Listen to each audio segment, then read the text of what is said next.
tardes a todos, ¿cómo están? Gracias por esta reunión, por esta convocatoria. Bueno, arranquemos entonces. Y, y acá estamos, luego de una espera prolongada, diremos, hemos por fin arribado a la operatividad, parcial es cierto, pero operatividad al fin. Rige la ley 15057. Quiero confesarles que me tomo esta presentación como un debate. Vengo y les cuento lo que a mí me parece, lo que interpreto del análisis que hice. Ustedes lo piensan, me dicen qué les parece y después lo pensamos juntos a través de nuestras comunicaciones informáticas y seguro vamos a llegar a un mejor puerto que pensándolo solo. Bueno, como decía, tenemos en la provincia de Buenos Aires un nuevo proceso laboral que está en marcha casi en su totalidad. Y en esta oportunidad, en esta reunión, si se quiere, que nos convoca, nos invita a analizar el artículo 38 de la nueva ley, específicamente el inciso cuarto. Así que va a ser una cuestión muy específica, como decía, muy puntual. En general, comúnmente, siempre surgen dudas que se nos presentan con la implementación de cualquier ley. Y en este caso, la convocatoria a la reunión se hace sobre un inciso que, la verdad, y para mí se las trae. Bien, bien, ya tenemos el tema definido. Bueno, y ahora, ¿cómo seguimos? Primero pienso, para abordar el tema, creo que no debemos perder de vista lo que fue la motivación, la necesidad fundamental que subyace en la ley hoy vigente. ¿Y qué tenemos que hacer para esto? Bueno, y nada más que leer el artículo primero. Y bueno, como se ve en la pantalla, el artículo primero tiene una serie de pautas a las cuales se debe ajustar el nuevo procedimiento laboral. Una serie de pautas, una serie de principios para ser más preciso. Y bueno, ya que estamos, lo leemos, lo tengo acá. El artículo primero dice: el procedimiento laboral se ajustará a los principios de oralidad, celeridad, gratuidad para el trabajador y sus derechos habientes, inmediación, concentración, publicidad, buena fe y efectividad de la tutela de los derechos sustanciales. Bueno, si bien no son temas nuevos, hoy están escritos en el primer artículo de la ley. Es decir, que todo lo que pase en el proceso debe estar adecuado a estos principios.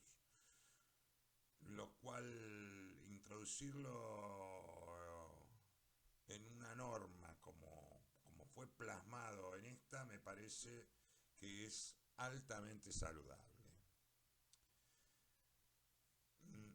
Con esto que hemos leído ya tenemos una pauta del espíritu del legislador, pero, ¿y cuál será además el espíritu del relator, perdón, en el temita puntual que vamos a tratar?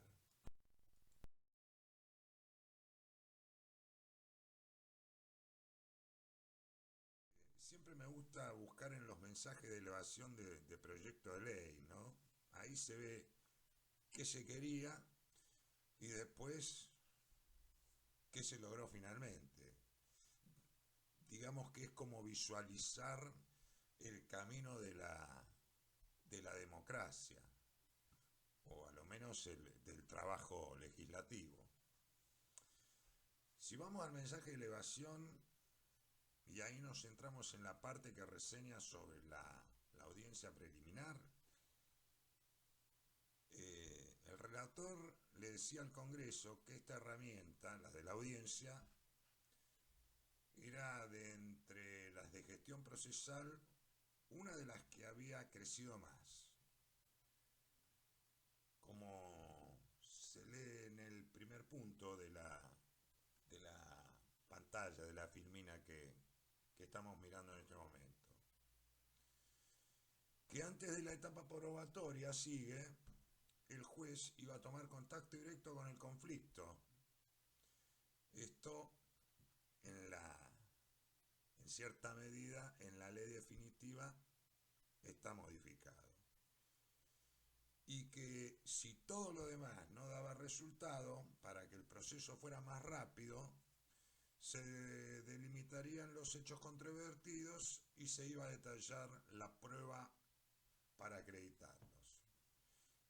Y ponía una serie de ejemplos.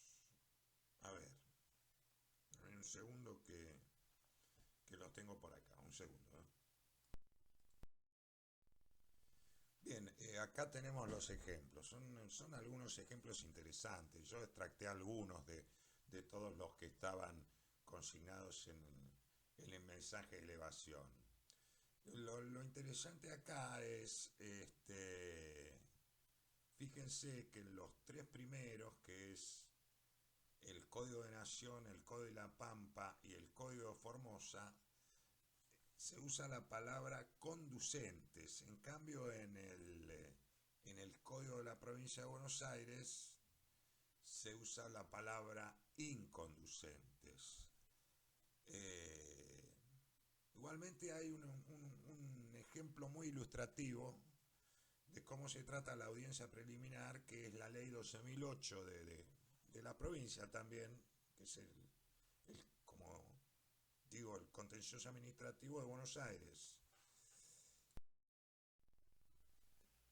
Bueno, como se ve ahí en la pantalla, el artículo 41 del Código de Procedimiento Contencioso Administrativo Provincial se titula Audiencia, determinación de los hechos y de la prueba.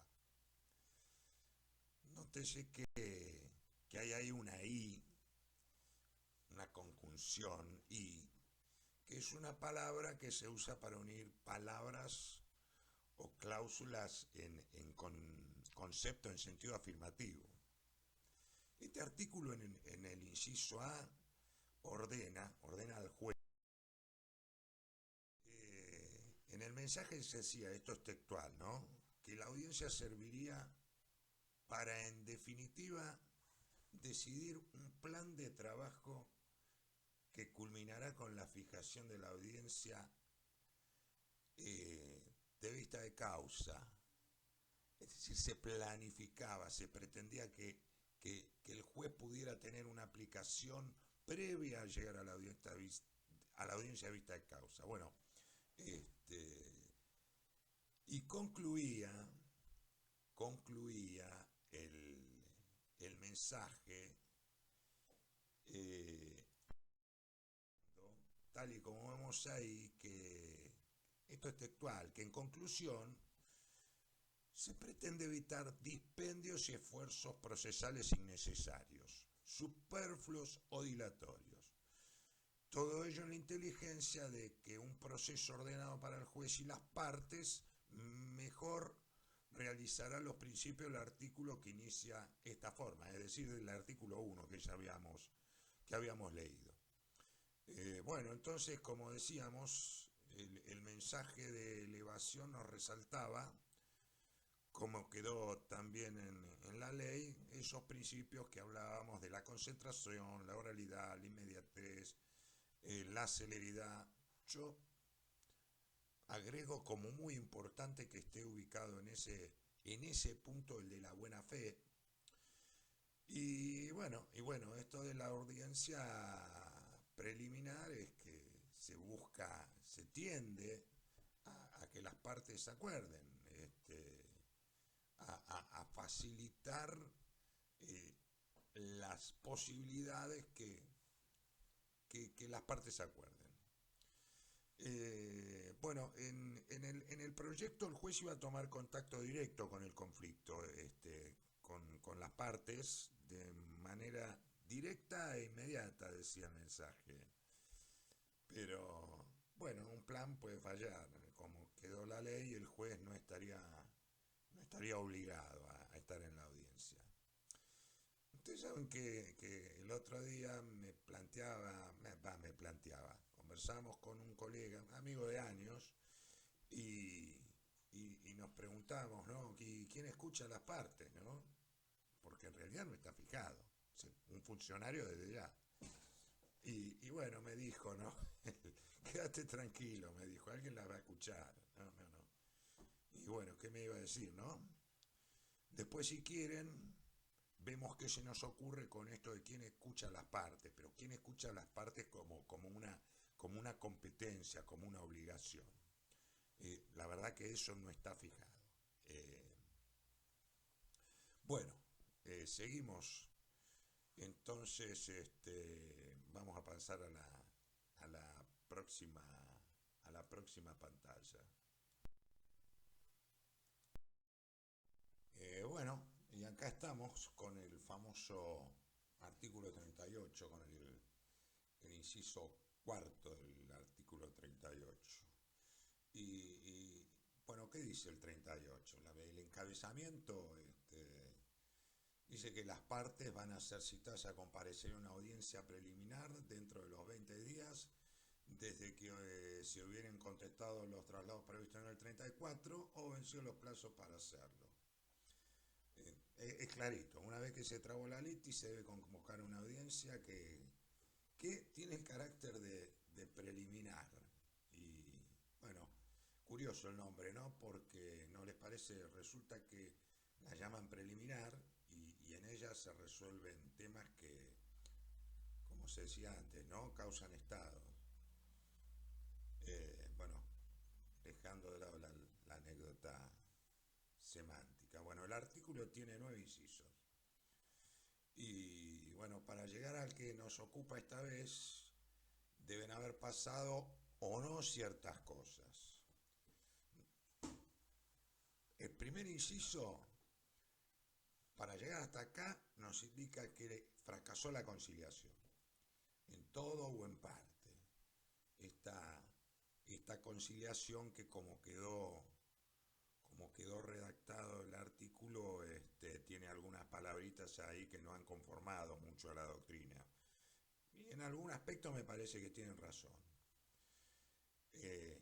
Después se saneó el proceso, si hizo falta, ¿no? Como marca el segundo inciso. Tercer inciso, se resolvieron todas las cuestiones para la prosecución del proceso, si lo pidió la parte y si no, de oficio. Y bueno, y en esta instancia se ve que, como decía el colega que les comentaba, que el que escucha las partes se dio cuenta que algo no andaba bien y le pidió al juez que lo acomode. Digo yo, ¿no? Bueno, sigamos. Entonces, como decíamos, recorrido todo el camino de los incisos primero al tercero, nos encontramos con el que nos interesa. Fíjense que en la presentación que vemos ahí en la pantalla, distinguimos las diferentes partes del inciso con colores diferentes según a quién toque desarrollar la conducta procesal. Así que, fíjense, oídas las partes, lo ponemos en color negro, y señala que aquel que tiene que escuchar, escuchó. Con color rojo hemos distinguido lo que debe hacer el juez, es decir, fijar los hechos controvertidos y conducentes a la decisión del juicio que serán objeto de prueba. Y, salteando esa oración en verdes que vemos, posteriormente dictar la apertura a prueba. Les pido que nos detengamos un segundito acá, apenas un segundo. Préstenle atención a esta palabrita posteriormente, van a ver que más adelante se van a dar cuenta que es importante para la interpretación que se merece el inciso, ¿no? Que estamos haciendo. Bueno, y en verde hemos distinguido lo que es actividad de las partes. En esa oportunidad, cuando se fijan los hechos, la parte deberá ratificar o rectificar el desconocimiento de las firmas que se les atribuyen. A ver, sinceramente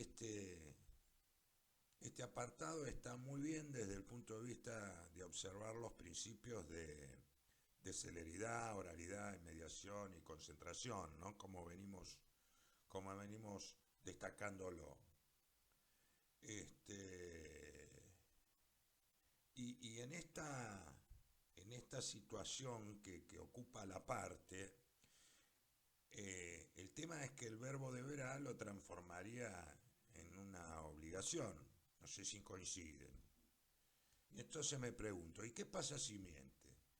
Si producida la prueba se comprueba que la firma era de la parte que la negó, por ejemplo. Acuérdense que cuáles eran los principios que estaban en el artículo 1. Y uno de ellos era la buena fe.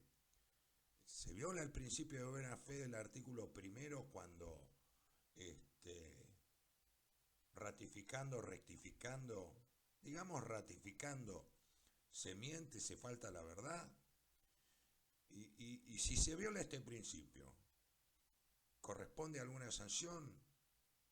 ¿Y qué sanción se aplica? No sé, es para analizarlo, ¿no? Se me ocurre, podríamos considerarlo dentro del ámbito de la temeridad y la malicia. Y por otra parte, cuando se lo invita a ratificar o rectificar, ¿debería percibírselo de las consecuencias a quien va a encarar esa conducta? Bueno, la verdad que es un temita como para tratarlo, como para verlo más adelante. Un poco con más precisión, si se quiere. Bueno, y por último el inciso establece que las partes podrán oponerse a la prueba, a la apertura a prueba, en cuyo caso se resolverá la cuestión en ese acto, previo escuchar a la contraria a la que se opuso. Bueno, me detengo aquí un poquito. La redacción de esta oración es un poquito, por lo menos a mí me parece un poco confusa, o me resulta confusa a mí.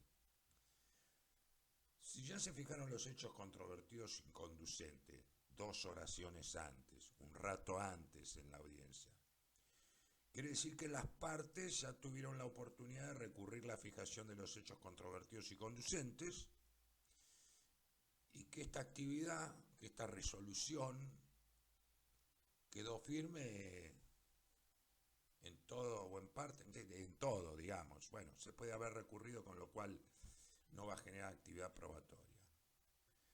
O se puede haber receptado la oposición, la fijación.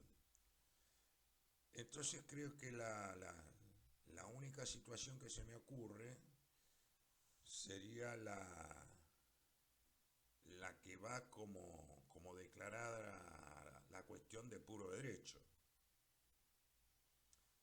Tal vez, creo, ¿no? Pienso, hubiese sido de buena técnica legislativa limitarlo a este supuesto, al de puro derecho. O sea, incorporarlo en el inciso. Bueno,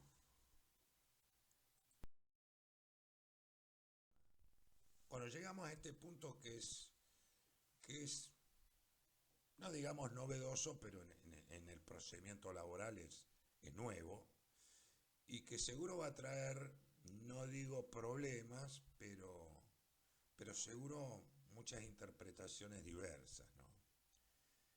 En realidad lo anterior no debería pasar, porque la verdad es que la regla fijada, a mi criterio, es clara. Humildemente lo manifiesto, no tiene dificultad, o no le encuentro yo dificultad a esta parte. ¿Qué hay que hacer? Y bueno, es sencillo. Se fijarán, dice la norma, hay que fijar los hechos controvertidos. Es decir, aquellos hechos sobre los que no existe consenso entre las partes. Pero además, estos hechos deben ser conducentes a la decisión del juicio. Las partes pueden no estar de acuerdo en una infinidad de cosas, pero al juez las únicas que les interesan son las que sirven para resolver el pleito que se le presenta. Y sí, la causa no se declara como de puro derecho, son solo esos hechos los que van a ser objeto de prueba. Es tal como le dice la frase. La frase es clarita. No ofrece dobleces. O por lo menos yo lo veo así. Pero la cosa que parece sencilla al final, por más que yo lo vea claro, no sería tan simple. Como les digo, comentando con algunos colegas, me di cuenta que existían más de varias opiniones sobre el asunto. Cuando uno se encuentra con estos paradigmas, lo mejor, creo yo, es apelar a la lógica. Y bueno, así como se observa en la presentación, creo que el esquema lógico de la norma, su forma, es absolutamente clara, concisa, precisa, lógica. Y aparte está redactada de manera asertiva, lo cual es razonable, es adecuado. Ahora, si se quiere cuestionar, bueno, podemos cuestionar lo que sea, ¿no? Digamos que es un poco el rol de esta profesión que hemos adoptado, que hemos abrazado. Bueno, como ven ahí en la pantalla, a mí siempre me gusta ir al diccionario cuando hace falta. Y bueno, ¿qué significa fijar para la Real Academia de la Lengua Española? Y en uno de los incisos, ustedes saben que las palabras, bueno, tienen varias acepciones, pero en la que nos interesa a nosotros, la Real Academia dice que fijar es delimitar, precisar, limitar, designar de un modo cierto. Más clarito, por algo es la Real Academia, ¿no? Bueno, esto sería lo que tiene que hacer el juez según esta nueva norma, esta ley.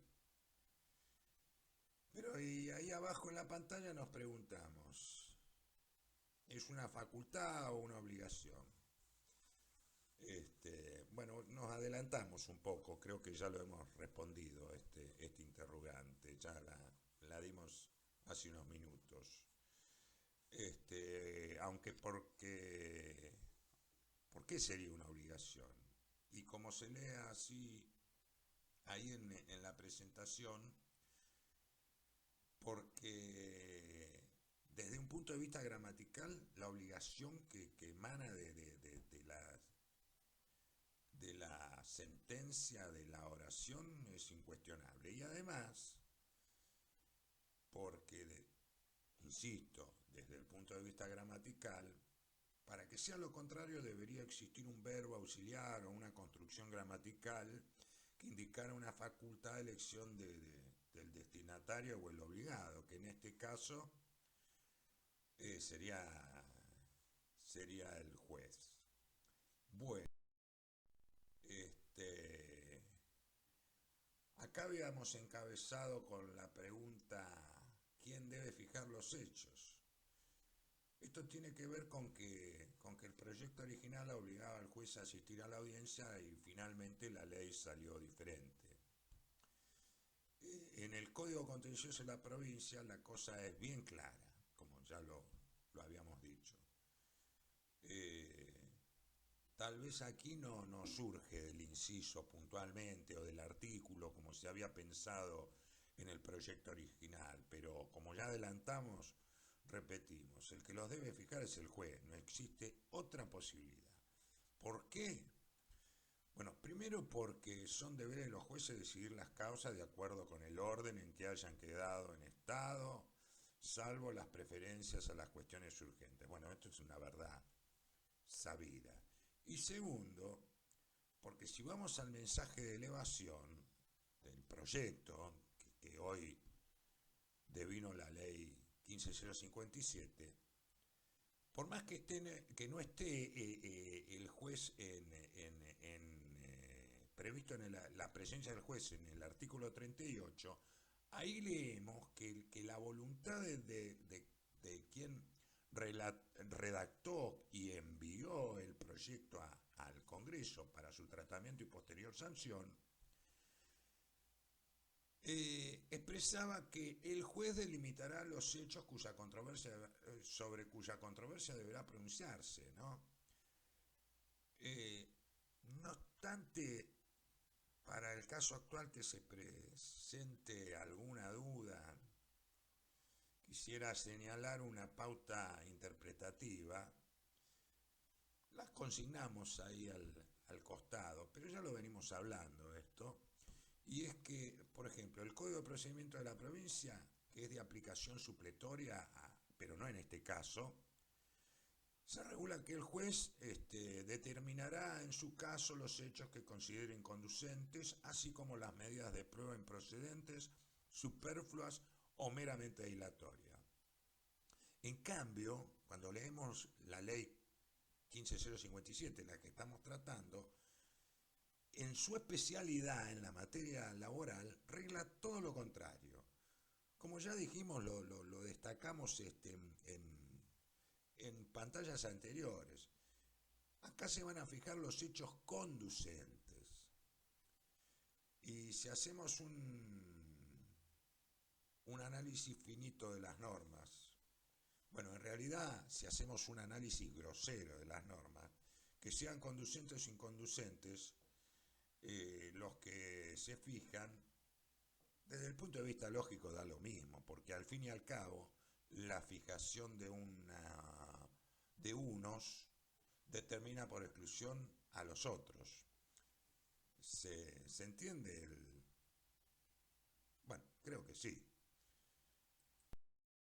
Bueno, llegamos al momento de fijar los hechos y cómo deben fijarse los hechos.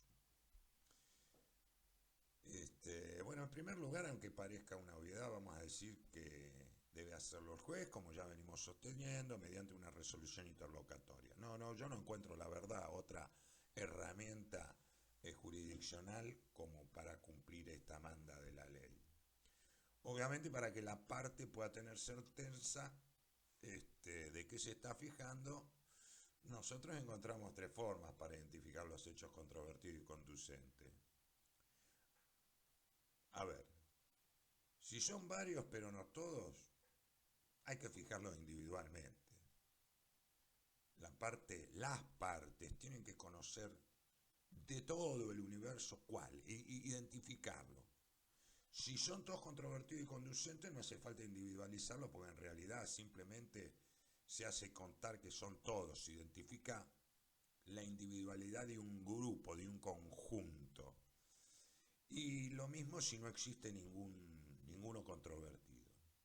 En este caso, en este último caso, el que no exista ningún hecho tiene íntima relación con el tema de la ratificación o la rectificación de la firma. Y que de esa conducta u otras manifestaciones entre la traba de la litis y esta oportunidad se desprenda un allanamiento a la pretensión de la contraria, por ejemplo. Pero más allá de la forma, lo importante es que la decisión sea indubitable para las partes. Una vez firme, no pueden las partes tener duda de cuáles son los hechos controvertidos y conducentes que seleccionó el juzgador para resolver la cuestión que le es traída. Entonces, resumiendo, esta decisión, esta resolución, en tanto afecta al derecho de las partes, debe ser dictada obviamente de acuerdo y fundada en derecho, que es el artículo 38, en tiempo y forma, que sería la audiencia preliminar, y acá les dejo una inquietud. Y si no se fijan los hechos de esta manera, como estamos proponiendo nosotros, recordemos que antes no se fijaban, se abría prueba. Se decía que había hechos controvertidos y conducentes. ¿Se puede consentir una resolución así? ¿Es nula? Bueno, y si se declara la nulidad de la resolución, ¿se debe llamar a audiencia nuevamente? Si hacemos una interpretación más o menos exegética de la norma y tratamos de balancear todos los principios, parecería que sí. ¿O me equivoco? Bueno, qué temita, ¿no? Estas cosas cuando recién se implementan las normas pueden pasar y pasan. Sí, ya van a ver, siempre pasa. Por las dudas les recomiendo, vayan preparados a las audiencias con la revocatoria debajo del brazo. O sea,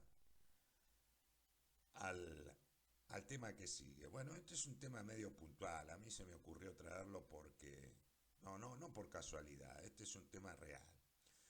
Resulta que es lo que hablábamos con relación a la pantalla anterior, donde no se habían identificado los hechos ni en la parte resolutoria ni en los considerandos. Presentado el recurso sobre el tema, se le contestó a la parte que requerir que se identificara un hecho como controvertido o no, era expedirse sobre una cuestión de fondo. Yo francamente estoy absolutamente en desacuerdo con esa afirmación, porque, bueno, obviamente ese recurso se le rechazó, no sé en qué etapa estará ahora, cuando sepa les cuento, pero yo creo que de ninguna manera nos encontramos ante un prejuzgamiento o una cuestión de fondo se fundamentó el rechazo del recurso. Cuando se lee en la pantalla, fijar los hechos controvertidos y conducentes, que está, obviamente lo tomamos de la ley, y que además lo impone la propia ley al juzgador, previo a pronunciarse sobre el fondo de la cuestión. Y lógicamente no es un adelantamiento de opinión sobre el fondo o un prejuzgamiento. Y como dijéramos del Código Procesal Civil y Comercial que fija hechos inconducentes, como ya dijimos, a los fines prácticos era una fórmula distinta con iguales resultados, pero nos encontramos que aunque había una determinación de los hechos, sea cual fuera el conjunto que integraron, que por exclusión nos va a dar el otro conjunto de hechos. Entonces, para cumplir su obligación, el juez debería aplicar la siguiente secuencia lógica, ¿no?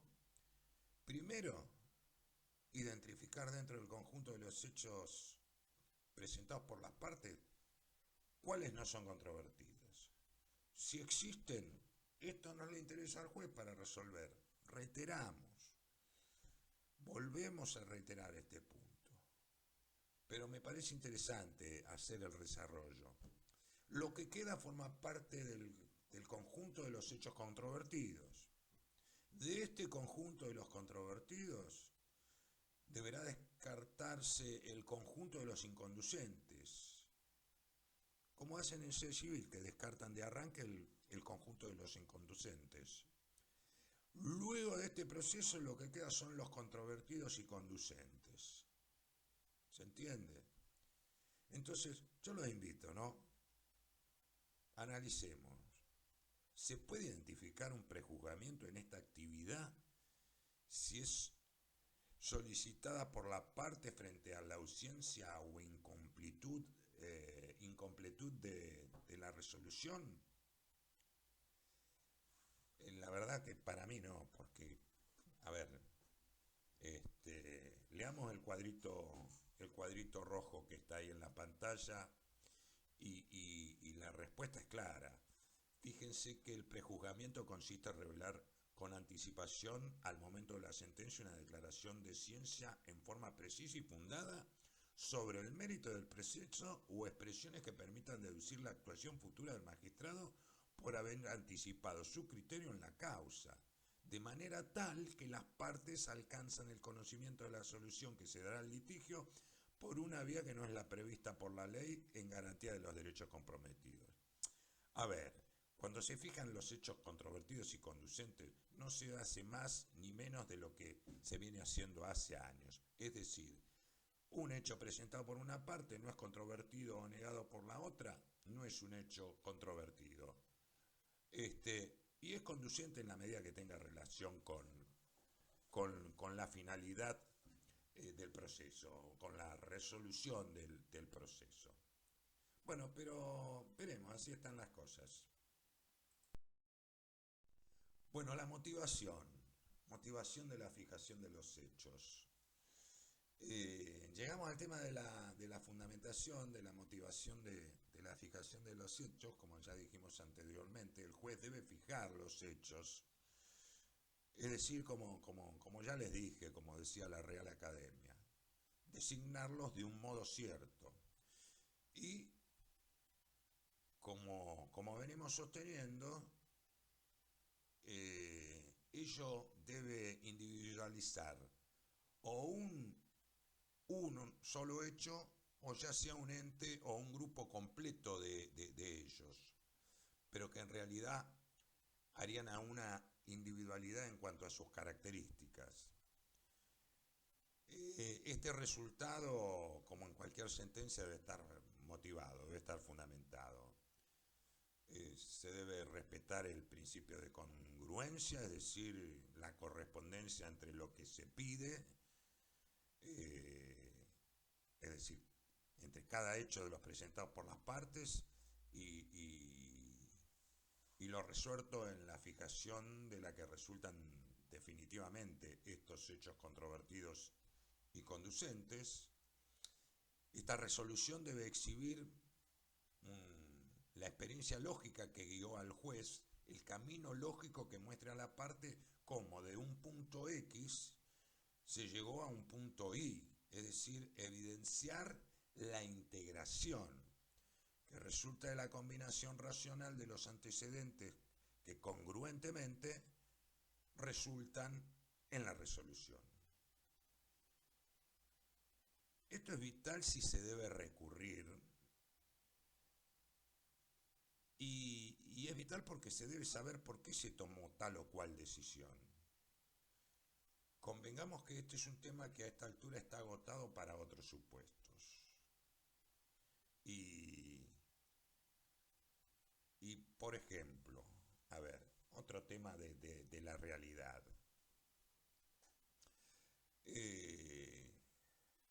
Sobre la necesidad de fijar los hechos, por ejemplo, con respecto a la excepción de prescripción, que convengamos que no es de previo especial pronunciamiento.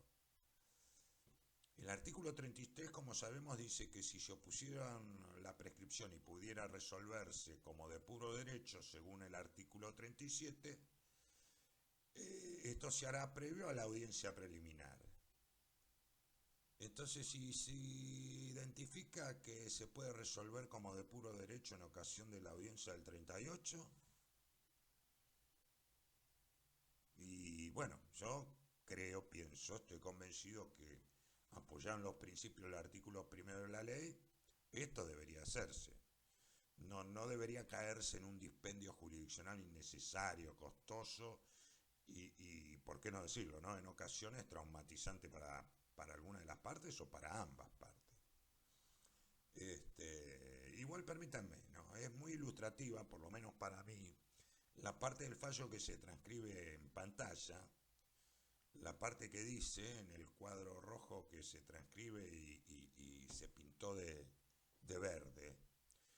Así, la fundamentación explícita encuentra su razón de ser en la obligación de los jueces, como representantes del pueblo no electivos, en el ejercicio de un poder del Estado, de rendir cuentas de sus decisiones. Es decir, no solo es importante para que la parte pueda recurrir, sino que además en una obligación o en un matiz que va más allá de la propia especie que puede significar una causa en particular, esto tiene que ver con la rendición de cuentas de su labor cotidiana. Bueno, de esto ya hemos hablado, ya nos adelantamos en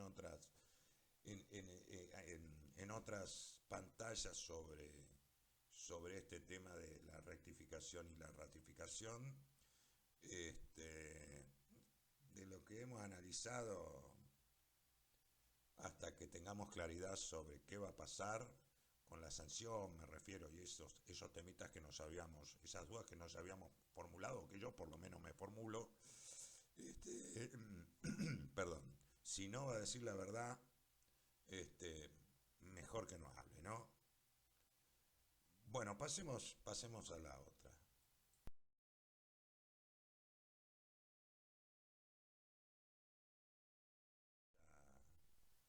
15. Bueno, volvemos a las actividades que debe completar el juez. Y dice el inciso: posteriormente se dictará la apertura a prueba. ¿Se acuerdan? ¿Recuerdan que al principio les dije que se acordaran de esta palabrita, posteriormente? Bueno, y acá está la explicación de ese alerta que se me ocurrió hacer al principio de la exposición. La palabra posteriormente indica que previo a la actividad jurisdiccional de la apertura a prueba, se debe cumplir con lo que está expresado antes en el inciso. Y sí, así, sin opciones. Antes de abrir a prueba, el juez debe desarrollar otra serie de conductas y debe producir otros actos jurisdiccionales. ¿Y cuál es el más importante? Es que deben estar fijados los hechos controvertidos y conducentes. El tema es que, como me han comentado qué pasa, ¿qué sucede si se plasma en la resolución la vieja fórmula, legítima durante años y años y años, que decía: existiendo hechos controvertidos y conducentes, ábrase a prueba? Mira, humildemente creo